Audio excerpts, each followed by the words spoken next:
teman-teman, hai, assalamualaikum warahmatullahi wabarakatuh. Perkenalkan, saya Sepia Rizky Amanda.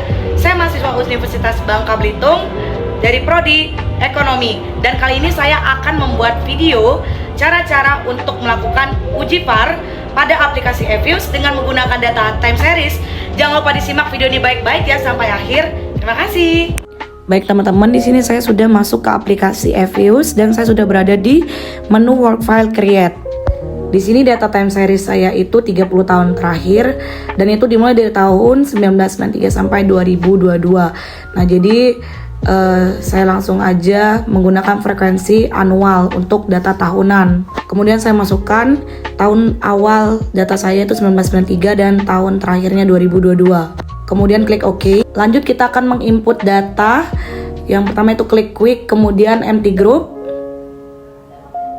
Nah, kemudian lanjut kita pindah ke Excel dulu untuk mengcopy data yang kita miliki. Nah, di sini data saya ada total populasi penduduk, total angkatan kerja, dan total pengangguran. Ini saya copy terlebih dahulu. Kemudian saya paste di menu empty group. Nah, ini sudah saya paste, berarti datanya sudah terinput. Untuk mempermudah proses uji VAR ini, ketiga data variabel ini akan saya ubah dulu keterangannya, yaitu ada TPP, TAK, dan TP. Saya persingkat saja. Jika sudah, kita klik yes untuk menghapus. Lanjut ke step uji pertama, kita akan melakukan uji stasionaritas.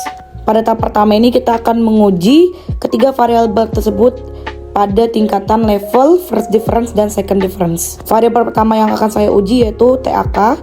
Caranya klik view, kemudian klik unit root test. Kita akan melihat dulu pada unit level dan dapat dilihat bahwa di sini dia belum memenuhi uji stasioner karena dia di atas 0,05 probabilitasnya. Kemudian kita lanjut lagi ke unit first difference. Dapat dilihat bahwa variabel TAK pada first difference ini ternyata probabilitasnya dia sudah di bawah 0,5, berarti sudah lulus uji stasioner. Lanjut kita uji variabel kedua yaitu TP. Kita lakukan ulang lagi caranya seperti saat kita melakukan tes variabel yang pertama. Pada level dia ternyata masih belum lulus uji stasioner karena probabilitas itu masih di atas 0,05. Kita coba lagi menggunakan unit first difference. Nah, di sini ternyata variabel TP pada first difference dia sudah lulus uji stasioner karena probabilitasnya di bawah 0,05. Lanjut lagi kita ke variabel ketiga yaitu TPP. Kali ini TPP lebih berbeda dari variabel pertama dan kedua karena pada saat diuji unit level dan first difference dia belum lulus uji stasioner. Kemudian saya mengetes dengan unit second difference dan variabel TPP ini ternyata lulus uji stasioner itu dia pada unit second difference. Baik, selanjutnya saya akan melakukan uji lag optimum. Di sini teman-teman blok dulu data variabel yang akan teman-teman uji. Di sini saya akan menguji ketiga variabel data saya, TAK, TP, dan TPP. Klik kanan mouse kursor, kemudian klik open dan klik as VAR. Nah, saya sudah masuk ke menu VAR spesifikasi. Di sini variabel endogennya akan saya rubah terlebih dahulu. Tadi dari berdasarkan hasil tes uji stasioner ternyata menggunakan second difference. Jadi di sini saya akan menggunakan rumus second difference untuk variabel endogen. Ini bisa teman-teman lihat langsung rumusnya, bisa teman-teman contoh juga ya. Jika sudah dimasukkan rumusnya, klik OK. Untuk menguji lag optimum, kita klik view, kemudian klik lag structure, lalu klik lag length criteria. Di sini saya akan mengecek lag specification yang akan saya gunakan pada data saya. Nah, lag specification ini angka yang paling tinggi maksimumnya itu 15. Setelah saya uji dan coba, ternyata lag optimumnya saya yaitu dapatnya di angka 5. Jika sudah lag optimum, saya selanjutnya akan melakukan uji stabilitas model. Klik view, kemudian klik lag structure, kemudian klik or roots graph. Nah, ini adalah hasil plot ya pada uji stabilitas. Dapat teman-teman lihat bahwa semua akar karakteristik itu dia berada di dalam lingkaran satuan pada plot. Nah, jika di luar itu, maka dia tidak lulus uji stabilitas. Step selanjutnya kita akan melakukan uji kausalitas Granger. pilih view, kemudian pilih leg structure, kemudian klik Granger causality atau block exogen test. Jika nilai probabilitas yang diperoleh lebih kecil dari taraf signifikasi, berarti ini menunjukkan adanya hubungan kausalitas di antara variabel-variabel yang saya uji. Nah, tapi pada variabel saya ini semua variabel tersebut ternyata nilai probabilitasnya itu lebih dari 0,05 yang menandakan bahwa masing-masing hubungan kausalitas antara variabel itu tidak ada pengaruh satu sama lain atau tidak ada hubungan kausalitasnya. Selanjutnya kita akan melakukan uji kointegrasi. Klik view pada kiri pojok, kemudian klik cointegration test. Nah, kita sudah masuk ke menu Johnson cointegration test. Di sini kita akan melihat nilai tren statistik dan probabilitasnya, yang nanti akan menentukan apakah variabel data saya ini dia menggunakan model VCM atau VAR.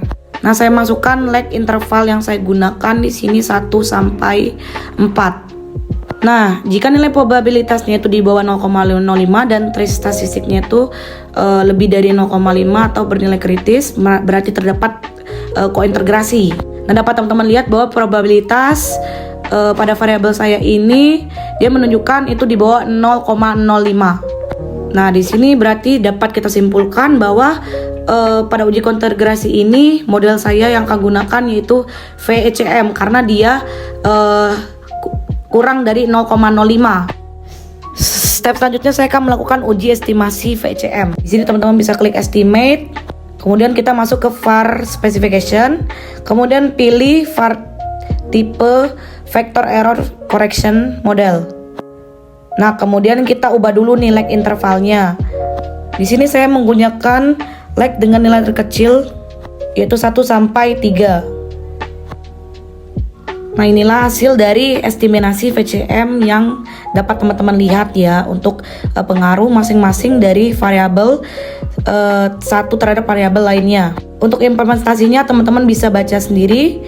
Dan kemudian langsung saja kita lanjut ke uji impulse response function. Klik view, kemudian klik impulse response. Dan ini kita sudah masuk ke menu impulse response, di mana pada display format kita memilih multiple graphs. Jika sudah, maka klik OK. Nah, berikut ini dapat teman-teman lihat bahwa terdapat 9 grafik respon, di mana itu setiap variabel terhadap shock pada variabel lainnya.